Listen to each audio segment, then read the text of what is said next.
Hello again, everyone. Cheryl here with my second project for Shawn Petite's creative team. The title is Love Came Down.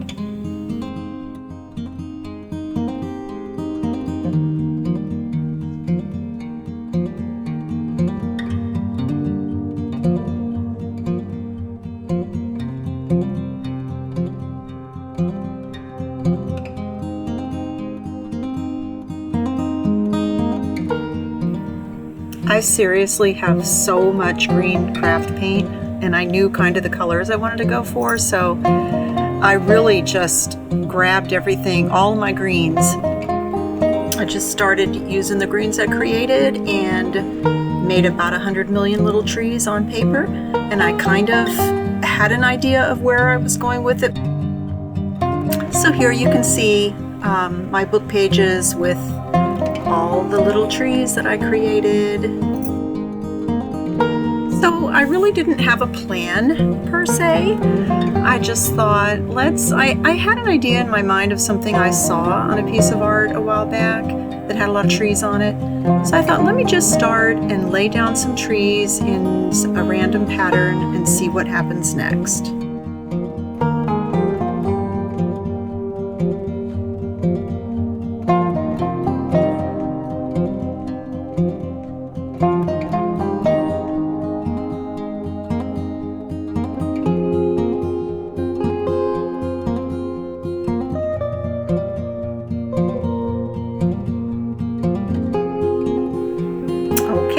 So after all of that, I thought, all right, let's sort of make the background blend in together.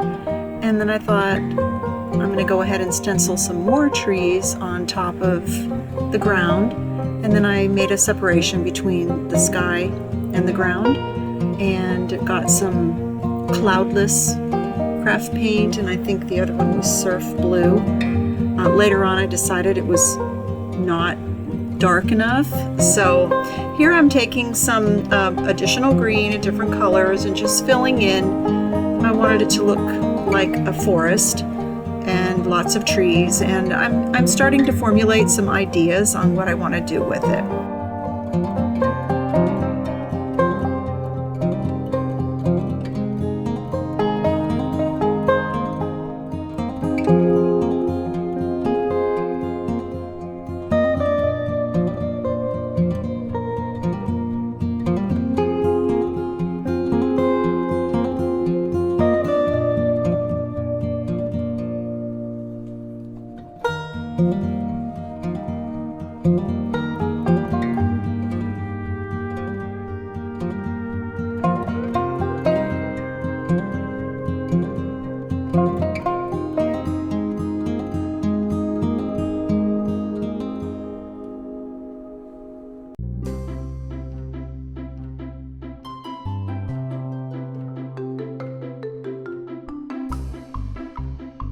Once I got everything positioned, I got out my pan pastels in chromium oxide green, chromium oxide green shade, bright yellow green tint, and bright yellow green shade. You can't really see it going on too much right here, and then I thought, let me leave that for a minute and go to some charcoal pencil. But once I start using the darker colors, it really shows up nice. I really liked them.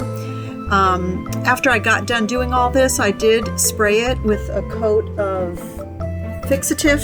I use Krylon workable fixative, and that works real well so that the pastel doesn't come off on your next layer.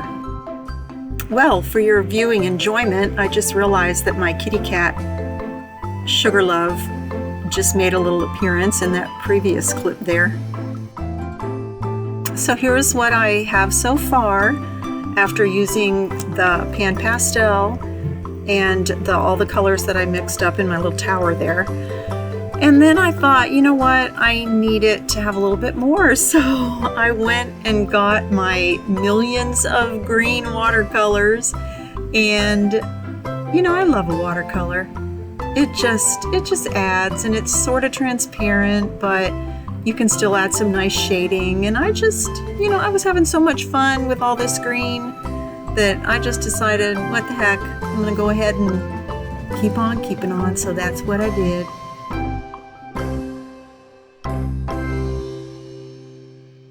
Okay, so at this point, I have started to formulate what I really want to do on this piece, and I decided that the sky was too bright, shiny daylight, and I wanted it to look more like a wintry sky, and I love indigo as a color, so I had some indigo ink. Still tweaking those trees. I'm telling you, I just I just kept on.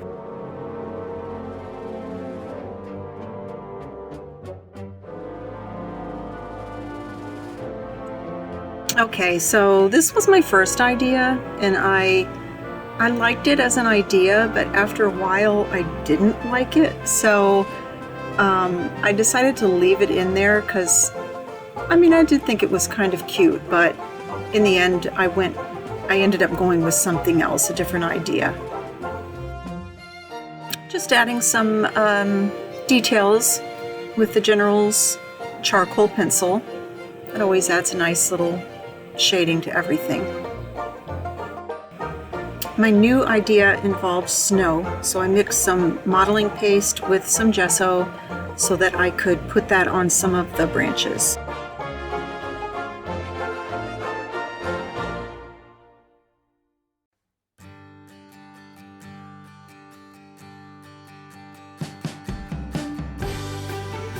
Just going to add a little bit of snow to the ground once I got it on all of the tree limbs.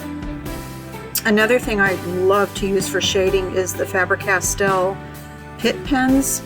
I used permanent green olive, chromium green opaque, chrome oxide green, dark sepia, and then I used some warm gray later on, but I love India ink. It's so just blendable. Here's where I'm using Shawn's Scribble Marks 1 stencil. I used the little round circles. I think they're really cute and just sort of lend to a sky feel. Well, and here I am again, because evidently I cannot get enough of shading with the Pit pens. I didn't realize how much I really must have been enjoying myself with all these colors of green and shading and whatnot.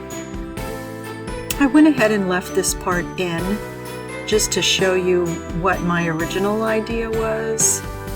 I was painting little Christmas lights on there. Anyway, when I got the whole thing finished, and I'll show you in a second, I just didn't love it, so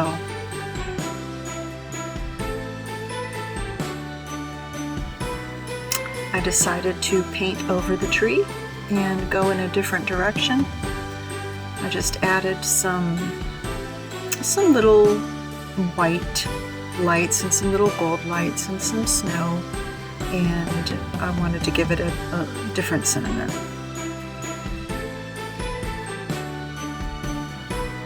I chose the word Christmas from Shawn's Christmas Words Cocoa, and I again mixed some gesso with some modeling paste to give it a little raised feeling, and then I found some words out of one of my kids' books when they were little, the bumper book, and it just says, "I love you," he said, which to me that's the meaning of Christmas, that God sent his son, just like in John 3:16, for God so loved the world.